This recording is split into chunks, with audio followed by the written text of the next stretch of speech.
One of the most important religious landmarks in Tacloban, the Sto Nio Church, was severely damaged in the aftermath of Typhoon Haiyan. Aware of the church's role in strengthening the faith of its members, Cebu Foundation offered financial aid for its reconstruction.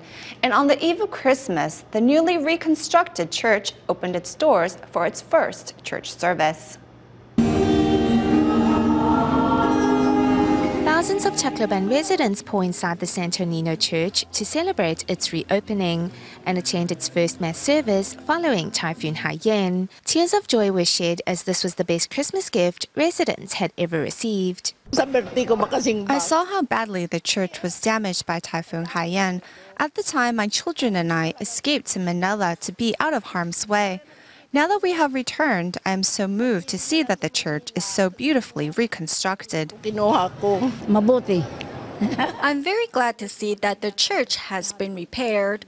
Archbishop of Leyte Province, John Du, expresses his appreciation to Tzu for helping restore the church that has been a pillar of strength for residents. From Master Cheng Yen from Chochi, most Taclobanon are Catholic. They need their faith and spirituality, especially during this time of disaster. Your church is the pillar. The parish of Sto Nio Church also shares with residents about his meeting with Master Cheng Yen in Taiwan. You were asking, would it be enough to complete the restoration? We are going to support you until the completion of your church. On behalf of all the volunteers, Tzu Philippines Chapter Director Alfredo Lee accepts a certificate of appreciation from the church. The church was almost left in ruins after Typhoon Haiyan. I'm so happy to see how majestic and dignified it stands now. The people finally have a place to cultivate their spirituality, and my heartfelt blessings go out to them. The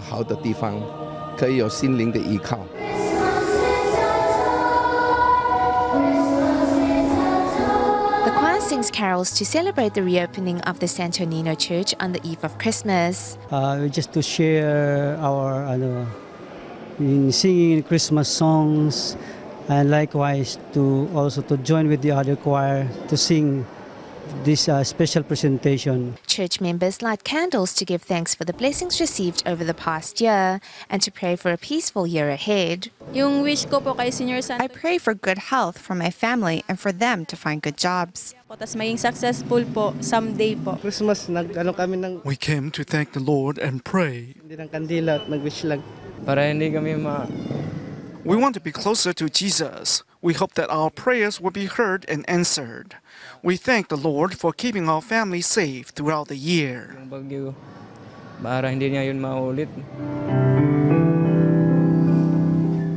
Now standing magnificent and tall once again, the reopening of the Sto Nio Church has brought a ray of hope to the people of Tacloban.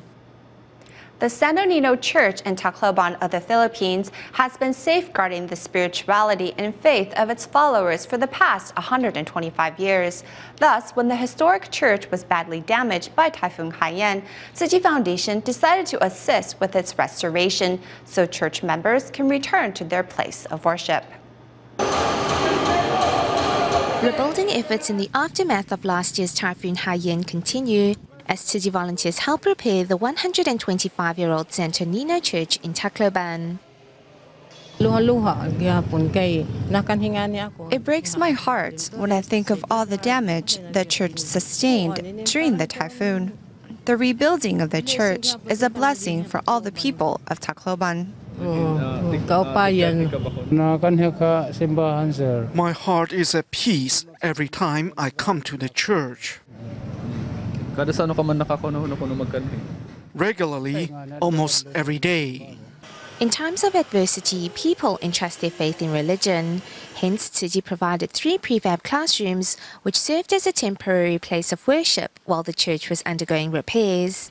I thought and I believe that God would send some people to come to our rescue, to help us rebuild this church Chuchi Foundation has clearly, generously demonstrated and extended that love and compassion.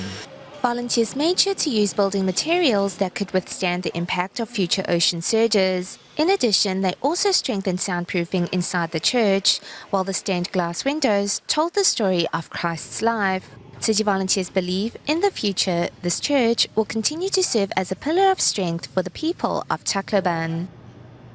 Prior to the holidays, City volunteers in Banqiao and students of the Zhili Institute of Technology gathered together to spread seasonal joy to passers-by at the Xinpu MRT station. Meanwhile, in Malaysia, volunteers of the City Klang branch organized a Christmas event for members of the City Stroke Support Group. But first, we return to the Philippines, where casual work participants built a two-story Christmas tree at the City Prefab housing site in Palo, Leyte Province. Despite just finishing a long day at the prefab construction site in Palo, Leyte Province, casual work program participants are here to volunteer for a good cause. Besides cleaning up mud piles, participants also gathered to make a special Christmas gift for the new homeowners. First, bamboo strips are transformed into star-shaped decorations. Each decoration is then covered with colored plastic sheets. Next, casual work program participants hang the beautiful handmade decorations on all the prefab homes. To better express the joy of the holiday season, program participants also made a two-story Christmas tree out of the star-shaped decorations. We're very happy to be able to help. The Christmas tree is our gift to the new homeowners.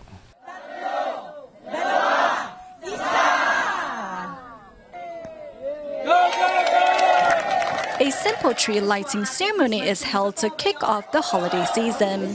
City volunteers also gifted each program participant with a bucket filled with useful items to help them celebrate Christmas in a more eco-friendly way. City volunteers have provided us with tremendous help and taught us valuable lessons. The volunteers have changed our lives. Thanks to the selfless dedication of the casual work program participants, new city prefab owners can finally celebrate Christmas surrounded by warmth and happiness.